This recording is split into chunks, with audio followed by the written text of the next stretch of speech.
Assalamualaikum dan selamat pagi. Okey, hari ni kita ke udara lagi. Saya Cikgu Syarmila dan juga Cikgu Azrina.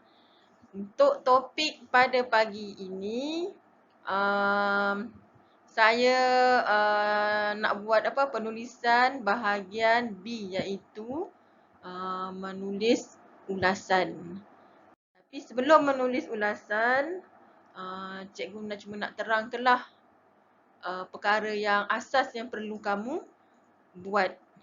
Okey, untuk objektif pembelajaran pada hari ini iaitu 2.1.1. Okey, maknanya pada akhir pembelajaran murid dapat yang pertama menyatakan isi tersurat dan isi tersirat berdasarkan gambar dengan betul.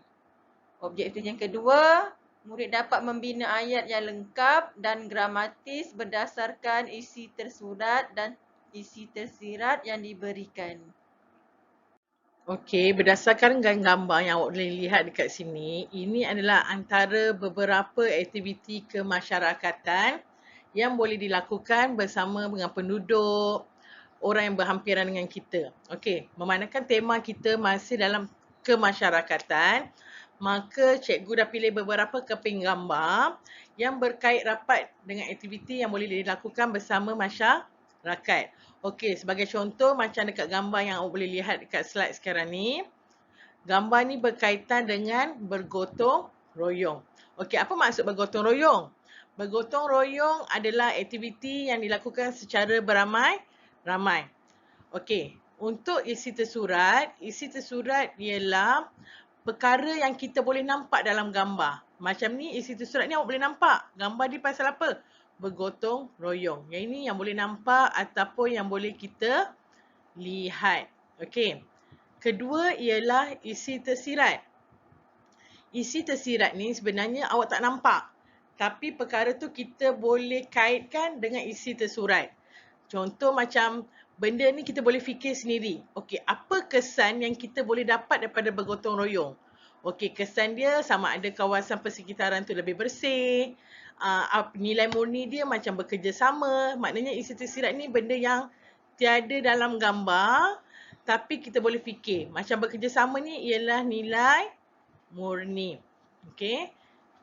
Memastikan kebersihan ni ialah dia punya kesan. Okey. Jadi macam mana kita nak buat jawapan dia? Okey, kita tengok contoh jawapan yang diberi. Kita hendaklah bekerjasama semasa aktiviti bergotong royong bagi memastikan kebersihan kawasan perumahan. Okey, hendaklah ni adalah kata bantu untuk menjadikan ayat awak lebih gramatis. Terdapat beberapa contoh kata bantulah yang lain kita boleh guna nanti. Nanti setiap ayat tu kita akan ubah-ubah. Contoh kata bantu macam patut, harus, sewajarnya. Contoh, nanti kita akan belajarlah mengikut gambar-gambar yang akan saya tunjukkan kemudian. Okey, seterusnya kita tengok contoh gambar yang kedua. Okey, maknanya kita juga berkisar kepada tajuk tema kemasyarakatan juga, iaitu gambar ni ialah gambar tentang program Hari Keluarga. Program Hari Keluarga. Kamu kena tahu ya, Hari Keluarga tu bukan yang keluarga dalam rumah kamu tu. Bukan.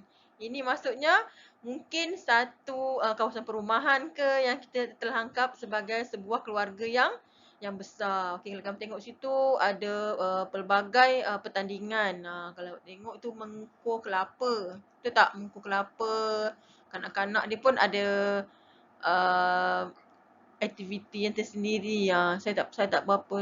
Okey, itu mungkin gambar tentang sedang meniup belon ke, membubuh air dalam botol lah. Membubuh air dalam botol, ada yang bersorak bawah kemah. Itu contoh dia. Okey. Isi yang tersurat dia ialah program Hari Keluarga. Program Hari Keluarga. Okey, program Hari Keluarga. Okey. Apa yang kita dapat daripada program tersebut ataupun kesan daripada program Hari Keluarga? Okey, itu yang tadi tu isi yang tersurat kan? Okey, kita nak kesan dia ialah isi yang tersirat. Senanglah kalau kamu nak tahu kesan dia. Kalau isi tersirat kadang-kadang kita pun kadang-kadang mungkin keliru. Kesan dia, kita dapat berkenalan dengan jiran setempat. Kalau siapa yang mungkin dia boleh fikir lagi, dia pandai lagi, kamu boleh tulislah. Tadi berkenalan kan, okey. Yang kedua mungkin boleh merapatkan hubungan. Boleh. Okey. Okey, jawapan. Apa yang perlu kamu nak tulis ialah kita patutlah. Okey, maknanya kita patutlah tu ialah kata bantu. Tadi yang pertama tadi kita guna apa? Kita haruslah. Yang pertama tadi, okay, kita haruslah. Yang kedua kita guna kita patutlah. Maksudnya ada perbezaan di situ.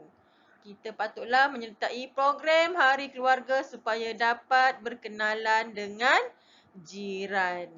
Di situlah sebenarnya ulasan ni nak menguji kamu.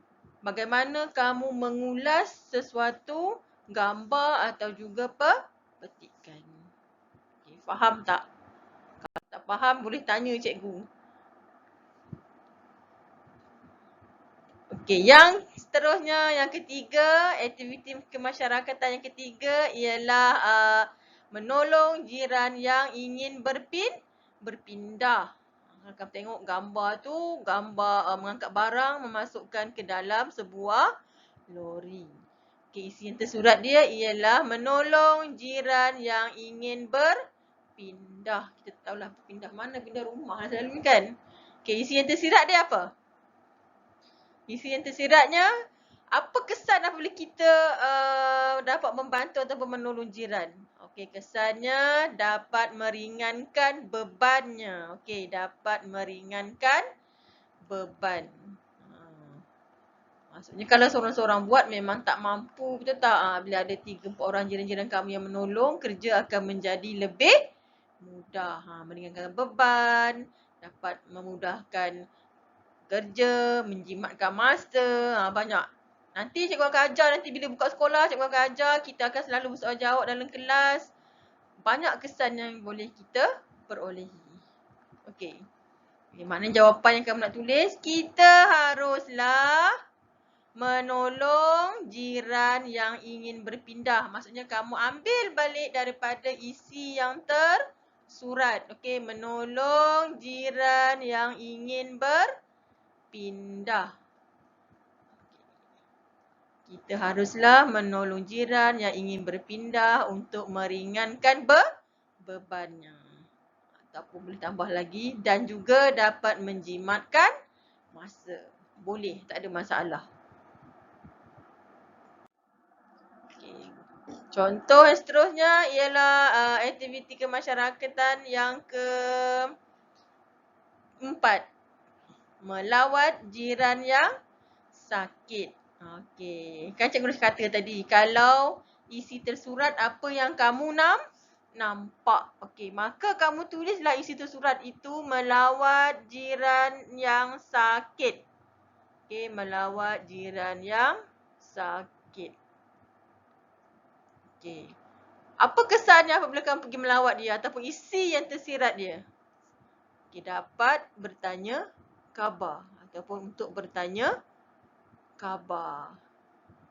Okey, jawapan yang kamu perlu tulis, kita patutlah melawat jiran yang sakit untuk bertanya khabarnya. Pendek saja, tak apa. Maknanya sekurang-kurangnya kamu dah tahu isi yang tersirat ataupun kesannya. Yang kamu tulis, melawat jiran yang sakit di sebuah hospital. Adakah gambar itu di sebuah hospital? Kita tak tahu, betul. Tapi kita nampak mungkin di rumah, mungkin juga di hospital. Kalau ada jururawat tepi tu, mungkin kita boleh kata di hospital. Tapi kalau tak ada, kita tulis itu saja. Melawat jiran yang sakit. Okay. Contoh yang kelima. Contoh yang kelima.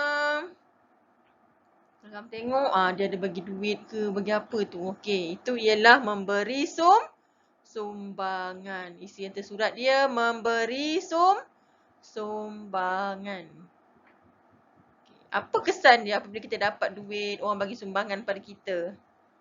Sudah tentulah isi tersirat dia ialah dapat meringankan beban mereka. Terutama kalau orang yang susah lah. Dapat meringankan beban. Jawapan yang perlu kamu tulis, kita wajarlah memberi sumbangan bagi meringankan beban mereka. Bagi meringankan beban mereka.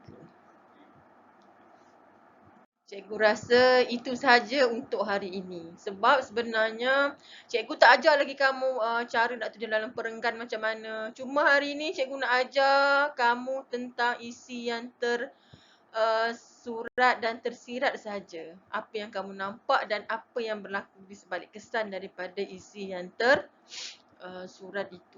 Itu sahaja. Sebenarnya kalau saya nak cerita lebih detail, tunggulah kita buka sekolah esok. Barulah nampak, barulah mudah. Okey, sekian. Terima kasih.